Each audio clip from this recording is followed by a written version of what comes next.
Good morning students. In today's class we are starting our second chapter, that is polynomials.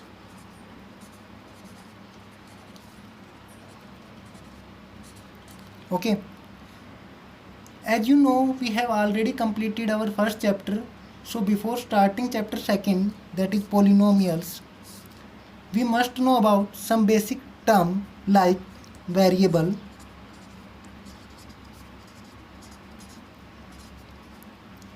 constant and coefficient. Okay.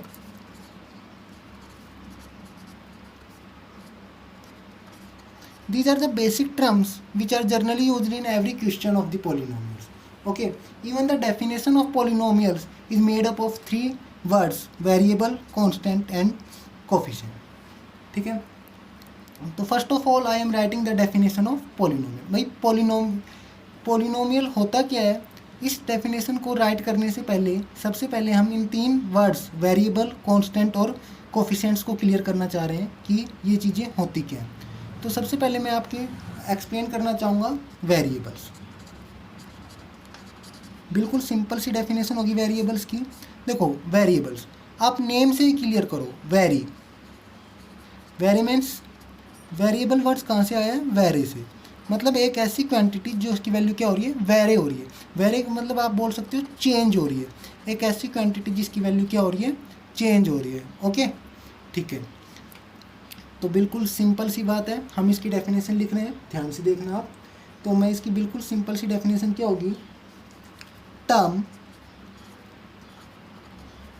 whose value can be changed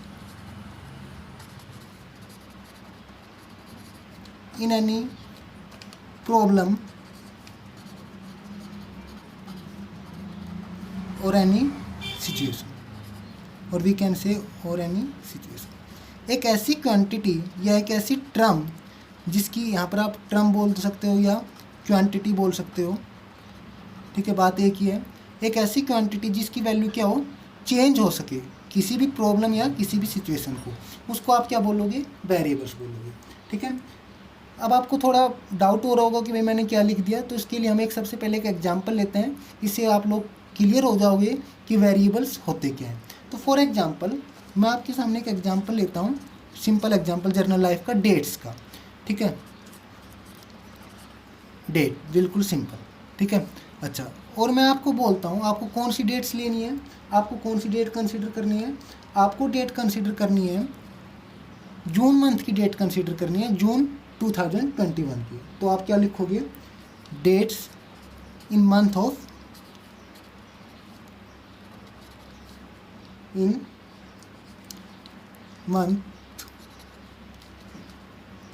okay, dates in month of June 2021. Okay, कि भाई जून 2021 में कौन कौन सी date होंगी वो आपको consider करनी है. ठीक है, बिल्कुल सिंपल है. तो आप क्या होगी कि भाई बिल्कुल सिंपल सा एग्जांपल है और आप फ़ौरन कौन कौन सी डेट राइट कर दोगे. आप सभी को पता है कि डेट का फॉर्मेट क्या होता है. यहाँ पर सबसे पहले आप डेट लिखते हो, फिर उसके बाद मंथ लिखते हो और उसके बाद आप ईयर लिखते हो. ये आप सभी को पता है. तो यहाँ पर आप कौन कौन सी डेट लिखोगे? फर्स्ट डेट आपकी आएगी 01/06/2021. Next one is 02/06/2021 and so on. आप कंटिन्यू करते जाओगे और कहाँ तक आएगी? 30 जून 2021 तक. तो यहाँ पर आप क्या देख पा रहे हो? यहाँ पर आप देख पा रहे हो कि जो इस आपके डेट पोर्शन में जो 3 पार्ट है उनमें से 2 पार्ट्स की वैल्यू चेंज नहीं हो पा रही है. ठीक है, मंथ वाले पार्ट की और ईयर वाले पार्ट की. ठीक है, बट यहाँ पर जो डेट वाला पोर्शन है आपका, इसकी वैल्यू क्या हो पा रही है? चेंज हो रही है. ठीक है, यहाँ पर आप देख पा रहे हो 01 आ रहा है, यहाँ पर देख पा रहे हो 02 आ रहा है, नेक्स्ट आपका 03 आएगा, नेक्स्ट आपका 04 आएगा और लास्ट में आपका 30 आ रहा है. तो यहाँ पर ये वाला पोर्शन क्या हो गया? ये एक ऐसा पोर्शन हो गया जिसकी वैल्यू क्या हो रही है? चेंज हो रही है. तो ये सभी 01, 02 मतलब यहाँ पर ये वाला पोर्शन को आप क्या बोल दोगे? वेरिएबल बोल दोगे. कि एक ऐसा पार्ट या एक ऐसी क्वांटिटी जिसकी वैल्यू क्या हो जाए? चेंज हो जाए, उसको आप क्या बोल दोगे? वेरिएबल बोल दोगे. ठीक है. उसके बाद जस्ट अपोजिट हम आपका डिस्कस करना चाह रहे हैं कांस्टेंट। ज़्यादा डिटेल में नहीं पूछा जाएगा 9th स्टैंडर्ड में, ठीक है। उसके बाद हम आते हैं अपने नेक्स्ट डेफिनेशन कांस्टेंट पे, ठीक है। और वेरिएबल को आप नेक्स्ट इस तरीके से भी डिफाइन कर सकते हो, term whose value is unknown to us, known to us and which can take any value। ये सेकंड डेफिनेशन है जो आपकी हायर क्लासेस के लिए यूज होती है, which can take any value, ठीक है। एक ऐसी टर्म जिसकी वैल्यू आपको पता ही नहीं हो कि भाई कौन सी वैल्यू आएगी, मतलब फिक्स वैल्यू नहीं पता है, ठीक है, और वो कुछ भी वैल्यू ले सकता है, ठीक है। ये हायर क्लासेस की डेफिनेशन होती है, ठीक है। फॉर एग्जांपल जैसे हम यहाँ पर ही लिख रहे थे, ठीक है, कि आप इसको इस तरीके से भी तो लिख सकते हो डेट वाले फॉर्मेट में, X06/2021। तो यहाँ पर आप मतलब कोई भी आपको ये पता चल गया, तो ये आपको स्ट्रक्चर दे रखा है कहीं पर भी एग्जाम्पल में। तो यहाँ पर आप क्या देख पा रहे हो कि भाई यहाँ पर आपको पता है कि डेट आती है, मतलब यहाँ पर कहते हैं ये एक रिप्रेजेंट कर रहा है, डेट को रिप्रेजेंट कर रहा है। तो यहाँ पर आप देख पा रहे हो कि यहाँ पर एक्स लिखा है, तो मतलब आप ये बात तो श्योर हो गई कि भाई ये जून 2021 की डेट लिख रहा है, और यहाँ पर कौन कौन सी वैल्यू आ रही है पता नहीं है कि भाई, अगर वो आपसे कह सकते हैं यहाँ पर कौन कौन सी वैल्यू आ सकती है, आप क्या कहोगे भाई यहाँ से 1 से 30 के बीच की वैल्यू आ सकती है, ठीक है। मतलब एक आपको फिक्स वैल्यू नहीं पता इस चीज़ को देखते हुए, तो ये चीज़ क्या कर रही है, अपनी वैल्यू आपको पता ही नहीं है कि एग्जैक्ट वैल्यू क्या आएगी। और ये कुछ भी वैल्यू ले सकती है, भाई 1 भी आ सकता है, यहाँ पर 2 भी आ सकता है, 3 भी आ सकता है, 4 भी आ सकता है, 5 भी आ सकता है, और भाई 1 से लेके 30 तक कोई भी नंबर आ सकता है। बट यहाँ पर आप श्योर नहीं हो कि भाई कौन सा नंबर बोल रखा है यहाँ पर, ठीक है। तो ये क्या हो गया, एक वेरिएबल हो गया, यहाँ पर एक्स क्या हो गया, वेरिएबल हो गया। क्लियर है, बिल्कुल सिंपल है। तो जर्नली हम वेरिएबल्स को किससे डिनोट करते हैं, तो आप यहाँ पर लिख सकते हो generally variables are denoted by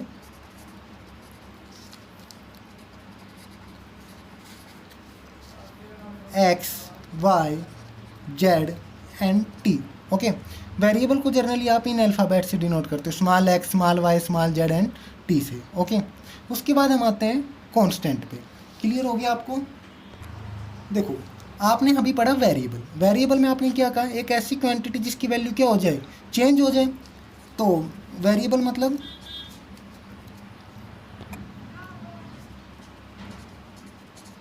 variable means value can be change, value can be change, ठीक है। और वेरिएबल का जस्ट अपोजिट यहाँ पर आप क्या बोल दोगे, कांस्टेंट। क्या बोल दोगे, कांस्टेंट। तो कांस्टेंट को आप क्या कह सकते हो, वैल्यू डज नॉट चेंज, कि भाई एक ऐसी क्वांटिटी जिसकी वैल्यू क्या हो रही है, चेंज नहीं हो रही है, उसको आप क्या बोल दोगे, कांस्टेंट क्वांटिटी बोल दोगे, ठीक है। भाई सबसे पहले इसकी डेफिनेशन बिल्कुल वेरिएबल की जस्ट अपोजिट क्या लिखेंगे, कांस्टेंट को आप किस तरीके से लिख सकते हो, द क्वांटिटी बोलो या टर्म बोलो, बात एक ही है। Quantity whose value does not change in any problem or any situation, or we can say or any situation, ठीक है। कि एक ऐसी क्वांटिटी जिसकी वैल्यू चेंज नहीं हो पा रही है, कोई भी प्रॉब्लम हो या कोई भी सिचुएशन हो, ठीक है। बिल्कुल हम जस्ट इसके लिए आपने अभी एक एग्जांपल लिया था कि जून 2021 मंथ की आपको डेट्स लिखनी है, तो आपने कैसे लिखी थी, 01/06/2021 से लेके आपने क्या लिख दिया था, 30 जून 2021। तो यहाँ पर ये वाला पार्ट और ये वाला पार्ट कैसे थे, ये दो ऐसे पार्ट थे तो जो क्या हो रहा था, अपनी वैल्यू को चेंज नहीं कर रहे थे, ठीक है। तो और इस वाले पार्ट में क्या आ रहा है, ओनली 06 है, और इस वाले पार्ट में क्या है आपका 2021 है।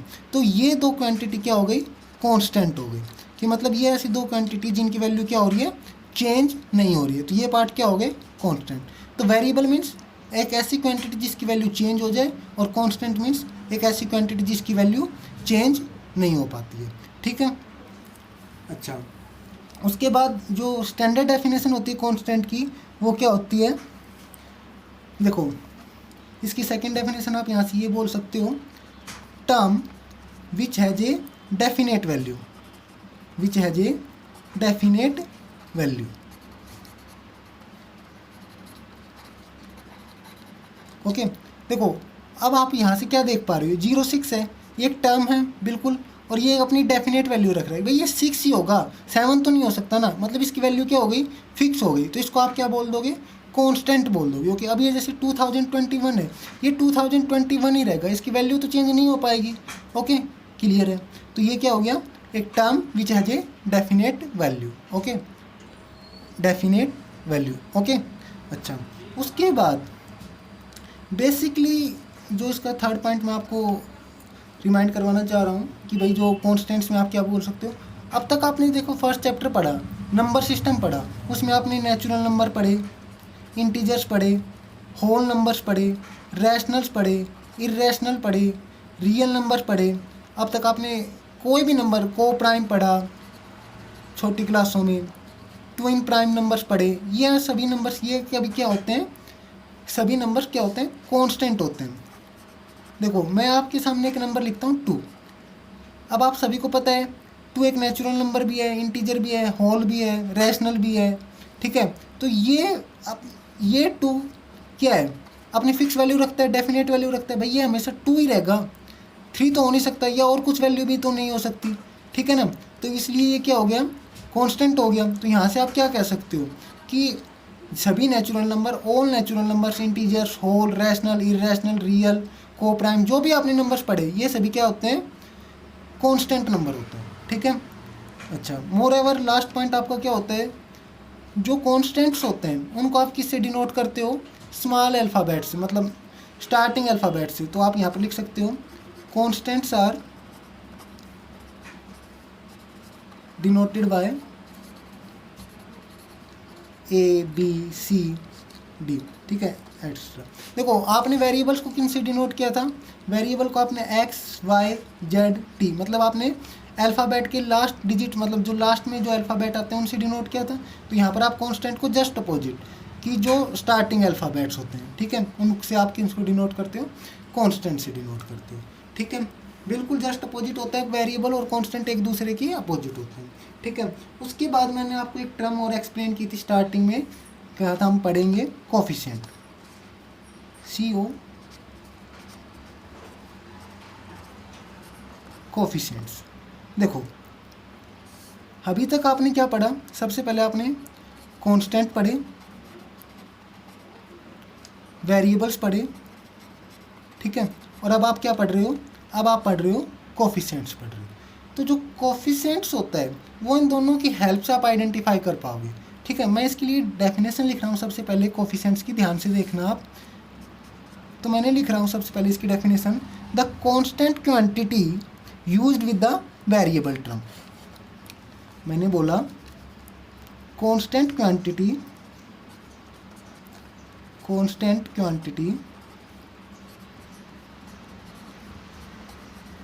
Used with the variable term.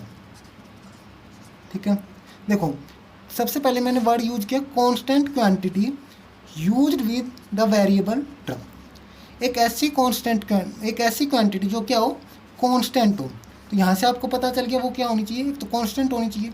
But यहाँ पर एक कंडीशन दे दी कि वो किसके साथ यूज हो रही है, वेरिएबल टर्म्स के साथ यूज हो रही है। तो फॉर एग्जांपल देखो आप ध्यान से देखना, मैं यहाँ पर लिखता हूँ 2x, तो यहाँ पर ये आप 2x मैंने यहाँ पर लिखा हुआ है, तो यहाँ पर x क्या है, वेरिएबल है।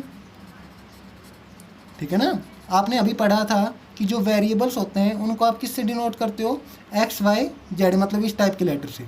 अच्छा, उसके बाद ये क्या है आपका 2 है, ये आप सभी को पता है कि कांस्टेंट होता है। क्यों होता है कि 2 एक नंबर है, रियल नंबर है, और सभी नंबर्स क्या होते हैं, कांस्टेंट होते हैं। बेसिकली आप इतना डिटेल में नहीं, आपको पता है कि टू एक आप वैल्यू चेंज नहीं कर पा रहे तो ये क्या हो गया, कांस्टेंट हो गया। तो देखो अब यहाँ पर ये क्या हो गया, टू क्या हो गया, यहाँ से आप एक ऐसे बोल सकते हो टू एक कांस्टेंट क्वांटिटी भी है। टू क्या है, टू एक कांस्टेंट क्वांटिटी भी है। अच्छा, और ये किसके साथ यूज हो रही है, ये वेरिएबल्स के साथ यूज हो रही है। वेरिएबल के साथ यूज कैसे हो रही है, क्योंकि टू और एक्स की क्या हो रही है यहाँ पर मल्टीप्लाई हो रही है। तो यहाँ पर आप क्या बोल रहे हो कि जो टू है वो एक कांस्टेंट क्वांटिटी है, और ये किसके प्लस ये किसके साथ यूज हो रही है, ये वेरिएबल टर्म के साथ यूज हो रही है। तो इसलिए ये टू क्या हो गया, कोफिशिएंट हो गया। टू क्या हो गया, कोफिशिएंट हो गया किसका, एक्स का। तो यहाँ से आप क्या बोल दोगे, two is coefficient of X, two is the coefficient of X. Two क्या हो गया, एक्स का कोफिशिएंट हो गया। क्लियर है आपको, बिल्कुल सिंपल है। अब आपने क्या पढ़ा इस लेक्चर में, आपने पढ़ा सबसे पहले वेरिएबल्स पढ़े, फिर आपने कांस्टेंट पढ़ा, और फिर आपने कोफिशिएंट पढ़ा। वेरिएबल्स मीन्स एक ऐसी क्वांटिटी जो अपनी वैल्यू क्या कर ले, चेंज कर ले किसी भी प्रॉब्लम और सिचुएशन में। कांस्टेंट आपने क्या पढ़े, एक ऐसी क्वांटिटी जिसकी वैल्यू आप चेंज नहीं कर पाते, मतलब वो हमेशा एक डेफिनेट वैल्यू रखता है। उसके बाद आपने पढ़ा कोफिशिएंट। तो कोफिशिएंट्स के लिए क्या होना चाहिए, वो इन दोनों की हेल्प से होता है। कोफिशिएंट कैसे होता है, कोफिशिएंट के लिए सबसे पहले वो क्या होनी चाहिए, कांस्टेंट क्वांटिटी होनी चाहिए, और वो किसके साथ की यूज होनी चाहिए, वेरिएबल टर्म के साथ यूज होनी, किसके साथ यूज होनी चाहिए, वेरिएबल टर्म के साथ यूज होनी चाहिए। अब आपने जैसे 2x का, तो यहाँ पर आपको पता है कि 2 क्या है, कांस्टेंट है, और ये किसके साथ यूज हो रहा है, वेरिएबल x के साथ यूज हो रहा है with respect to multiply operation. इसी तरीके से मैं आपसे कहता हूँ 5x, ठीक है। तो यहाँ पर क्या हो गया कि 5 एक कांस्टेंट क्वांटिटी है, और x क्या है, वेरिएबल है, और ये किसके साथ यूज हो गया, मल्टीप्लाई ऑपरेशन के साथ, ठीक है। ओके, देखो अगर मैं आपसे यहाँ पर कह देता हूँ 5 + x, ठीक है, तो आप मेरे को एक बात बताओ, यहाँ पर 5 क्या है, कांस्टेंट है, और x क्या है, वेरिएबल है। x क्या है, वेरिएबल है, ठीक है। तो यहाँ पर आपसे क्या पूछेगा, आपसे पूछेगा write down the coefficient of x। जो आपके मल्टीपल चॉइस क्वेश्चन आएंगे वो आपने किस तरीके से आ सकता है, write down the coefficient of x, ठीक है। आपको x का कोफिशिएंट बताना है। भाई कांस्टेंट का तो कोई कोफिशिएंट होता नहीं है, ठीक है। कोफिशिएंट हमेशा किसका होता है, एक वेरिएबल क्वांटिटी का होता है, ठीक है। तो यहाँ पर आपने देखा कि x क्या है, ये इस तरीके से, और x के आगे कुछ भी नहीं है, तो मतलब आप अंडरस्टूड हो 1 है, ठीक है ना। तो यहाँ पर कोफिशिएंट ऑफ x क्या हो गया, 1 हो गया। क्लियर है, ध्यान से देखना भाई, जब भी आप होता है 5 लिखते हो, कहीं पर भी कुछ भी लिखते हो, ठीक है, तो आप 5 को ऐसे लिख सकते हो 5 × 1, ठीक है। कोई भी नंबर उसको आप 1 से मल्टीप्लाई करो, वही आंसर आता है। तो जब भी आप x को 1 से मल्टीप्लाई करोगे तो क्या आएगा, x ही आएगा। तो इसका मतलब 1 क्या है, एक कांस्टेंट क्वांटिटी है जो किसके साथ यूज हो रही है, वेरिएबल टर्म के साथ यूज हो रही है। तो ये मतलब यहाँ पर यूज का मतलब क्या हो गया, किसके साथ अटैच हो रही है, मतलब यहाँ पर मैंने एक वर्ड यूज़ किया यूज्ड। तो यूज मतलब वो किस चीज़ के साथ कंबाइन हो रही है, मल्टीप्लिकेटिव ऑपरेशन के साथ कनेक्ट हो रही है। क्लियर है। अच्छा, अब फॉर एग्जांपल मैं आपसे कहता हूँ, मैंने आपको एग्जांपल दिया 5 + 2x, तो यहाँ पर वो आपसे पूछेगा write down the coefficient of x, x का कोफिशिएंट बताओ, तो आप क्या कह दोगे, x का कोफिशिएंट कितना हो गया, 2। अंडरस्टूड, बिल्कुल सिंपल है, पैनिक होने की कोई ज़रूरत नहीं है, बहुत आराम से, बिल्कुल रिलैक्स माइंड से, ठीक है। बिल्कुल आज आपने 3 बातें पढ़ी। सबसे पहले आपने वेरिएबल्स को पढ़ा, फिर आपने किसको पढ़ा, कॉन्स्टेंट्स को पढ़ा, और फिर आपने कोफिशिएंट्स को पढ़ा, ठीक है। वेरिएबल्स क्या होते हैं, एक ऐसी क्वांटिटी जिसकी वैल्यू क्या हो जाए, चेंज हो जाए। कांस्टेंट एक ऐसी क्वांटिटी जिसकी वैल्यू को आप चेंज नहीं कर पाते। और जो आपने एक बात और पढ़ी कि वेरिएबल्स को x, y, z, t से डिनोट करते हैं, कांस्टेंट को a, b, c से डिनोट करते हैं। सभी नंबर्स, ऑल रियल नंबर्स क्या होते हैं, अपने आप में कांस्टेंट होते हैं। कोफिशिएंट्स क्या होते हैं, constant quantity used with the variable term. और यूज्ड मतलब बेसिकली आप कह रहे हो मल्टीप्लाई ऑपरेशन के साथ वो क्या हो रहे हैं, कनेक्ट हो रहे हैं। Okay, thank you.